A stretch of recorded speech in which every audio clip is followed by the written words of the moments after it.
Mise en place de la poche à l'intérieur de l'aspirateur. La poche doit être placée à la perfection pour éviter ce qu'on va vous montrer là.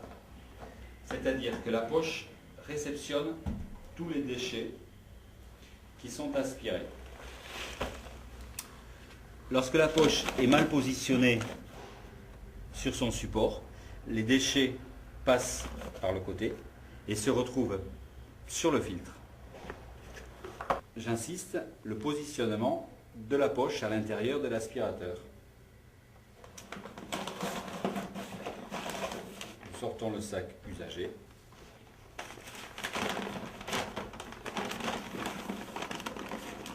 Mise en place de la poche. Et on tourne la poche pour s'assurer que les lèvres se fixent bien dans la gorge. Je remonte. Voilà, la poche elle est bien fixée. Là on a une petite lèvre et il faut faire très attention au passage. Donc on positionne le sac et on le tourne pour bien appuyer partout. Voilà, le sac est ainsi bien fixé. On remet le filtre de protection. Hop. On repositionne le moteur. On verrouille. L'aspirateur est prêt à aspirer. Et surtout, la poche vidée, le filtre propre. On ne se fatigue pas et on se promène avec l'aspirateur sans se fatiguer. Une panne qui arrive fréquemment, c'est que le flexible se désolidarise du connecteur de cuve. À cet endroit-là, en haut de la canne, ou à l'aspirateur.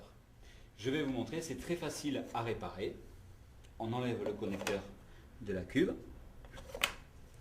et le flexible est relié. Il suffit de visser ou dévisser.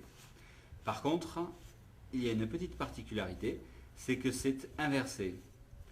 C'est-à-dire que si vous voulez visser le tuyau dans le connecteur, vous pouvez toujours visser.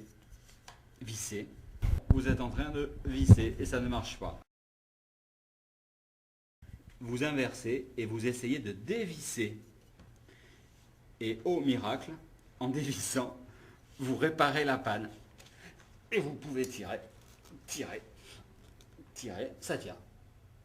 Tout simplement. Alors si le connecteur se coupe, vous prenez des ciseaux, hop, et vous réparez tout simplement le flexible dans son connecteur.